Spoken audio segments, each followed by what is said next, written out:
नमस्कार मित्रांनो, मंथनच्या या भागामध्ये आपण परत एकदा भेटायला आलोय.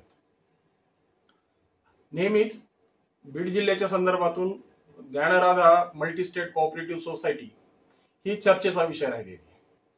गेल्या 6 महिन्यापासून सामाजिक प्रश्नांमध्ये या सोसायटीनं असा द्वंद्व घातलाय की ज्याचा तिढा सर्वसामान्य माणसाला सुटण्यासाठी हा एक प्रयक्ष प्रश्न झालेला आहे.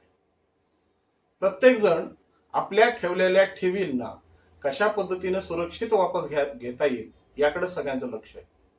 आणि त्याच्यात या बँकेचे जे सर्व आहेत, या बँकेचे जे कर्ते धर्ते आहेत, ते नेहमी सर्वसामान्य माणसासमोर व्हिडिओच्या माध्यमातून येऊन वेगवेगळ्या आश्वासनं आणि वेगवेगळ्या आपल्या केलेल्या कल्पनांचं एक विवेचन नेहमी करत असतात. आणि या विवेचनांच्या माध्यमातून सर्वसामान्य माणूस हा नेहमीच त्यांच्या बाजूने किंवा त्यांनी केलेल्या कामाच्या पावत्यांमुळे हा नेहमीच भावनिक राहून त्यांच्याशी संलग्न राहण्याचा प्रयत्न करत होता. परंतु सारख्या याच पद्धतीनं जेव्हा या गोष्टी घडत राहायला लागल्यात, या घडत आहेत आणि सामाजिक परिस्थितीमध्ये याची द्वंद्व आता निर्माण होण्याची वेळ आली. आणि या द्वंद्वामुळे आता बीडच्या एसपी साहेबांनी स्वतः मध्यस्थी करण्याचा प्रयत्न केलाय.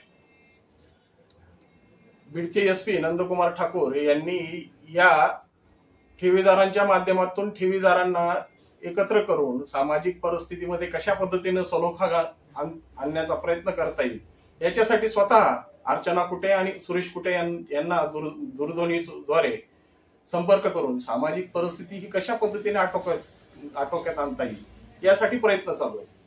खऱ्या अर्थाने सामाजिक परिस्थितीमध्ये या पद्धतीचे विषय जेव्हा पोलीस प्रशासनाच्या माध्यमातून केले जातात ना, तेव्हाच खरी त्या संस्थेची जी विश्वसनीयता आहे, ती संस्थेच्या विश्वसनीयतेवरच एक खूप मोठा प्रश्नचिन्ह उभा टाकतो.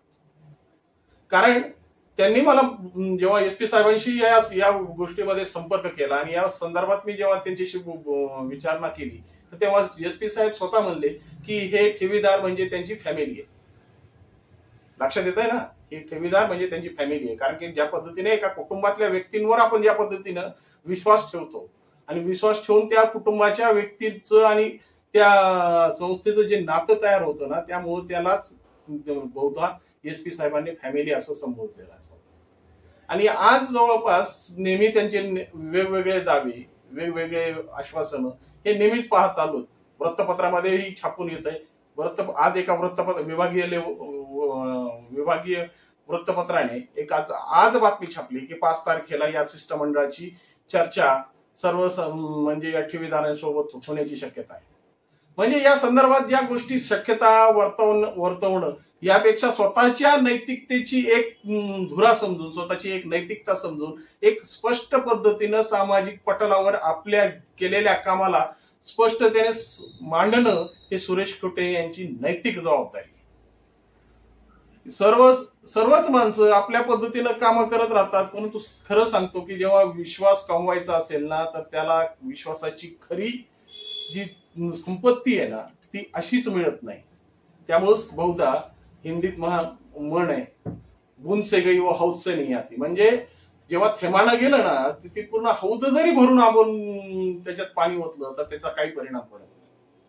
त्याच परिस्थिती आज ज्ञानराधा मल्टीस्टेट कोऑपरेटिव्ह सोसायटीने निर्माण केली. आणि विचार करा की आपण कितीही बोलत असून, आपण कितीही विचार करत असू, पण ज्याचे पैसे गेलेत ना, त्या पैशाची जी तळतळ आहे, ती तळमळ आहे, त्या तळमळीचा काही ना काहीतरी विचार करणं भाग आहे का नाहीये. त्यांचं एक छोटस Tirumala ginning and oil mill सारखे एक छोटेसे युनिट होते. त्या युनिटला या लोकांनी भरभरून त्या ज्ञानराधाच्या माध्यमातून आपल्या एफड्या जमा करून त्यांना तिरुमला ग्रुप जे आंतरराष्ट्रीय पातळीवर त्यांनी निर्माण करण्यासाठी त्यांना संधी दिली. आंतरराष्ट्रीय स्तरावर त्यांनी त्या तिरुमला या नावाला पोहोचवण्यासाठी सर्वसामान्य माणसांनी ज्या पद्धतीने डिपॉझिट केले, त्या डिपॉझिटला त्याच विश्वसनीयतेने त्यांना वापस करणं हे कुठेंची नैतिक जबाबदारी आहे ना. या जबाबदारीच्या पासून, या कृतज्ञतेपासून त्यांना कसं हे करता येईल. पण गेल्या 6 महिन्यापासून फक्त तुम्ही सामाजिक परिस्थितीमध्ये फक्त हात जोडून सर्वसामान्य माणसाला भुरळ घालताय का? अजून एक मोठा कहर झालाय. जालनाच्या आर्थिक गुन्हे शाखेच्या वतीनं 22 तारखेला या कुटे यांच्या काही म्हणजे हेड ऑफिस मुख्य कार्यालयाला आणि त्यांच्या घराला काही नोटिसी चिटकवण्यात आल्या होत्या आणि 26 तारखेची आर्थिक गुन्हे शाखेने त्यांना तारीख दिली होती।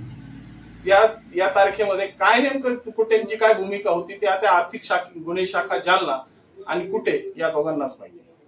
परंतु ही परिस्थिती अशा पद्धतीने हाताबाहेर जाणं आणि या परिस्थितीला स्वतःच्या हाताने स्वतःला गालबोट लावून घेणं हे नैतिकतेच्या दृष्टीनं कुठं तुम्हाला योग्य वाटतंय हाच विषय कुटेंनी समजून घ्यावा। सर्वसामान्य माणसं ही नेहमी आपल्या प्रत्येक गोष्टीचा विश्वास आणि आशय हा जपण्याचा प्रयत्न करतात, परंतु या विषयाशी तुमची जी नैतिकता आहे आणि तुमची जी कर्मठता आहे ना हीच ह्याची खरी पावती आहे। यासाठीच माननीय कुटे साहेबांनी माननीय म्हणतोय, कारण की सर्वसामान्य माणसांच्या प्रश्नांना अजूनही तुमच्या हाताबाहेर परिस्थिती गेलेली नाही आणि या परिस्थितीला कुठंतरी तुम्हाला जर रोखायचं असेल ना तर माननीय SP साहेबांनी जो काढलेला तोडगा आहे ना की ज्या काही ठेवीदारांना तुम्ही आहेत त्या ठिकाणी पाठवण्याची तयारी त्यांची आहे, तर याच्याशी तुम्ही कुठंतरी तुमच्या 2000 कोटीचा जो काही व्यवहार झालाय ना तुम्हाला ते 2000 कोटी मिळालेत ना तर ते 2000 कोटी सर्वसामान्य माणसाच्या ठेवीच्या परताव्यासाठी कशा पद्धतीने लवकरात लवकर उपलब्ध करता येतील ना याच्याकडे विचार करा कुटे साहेब। नमस्कार।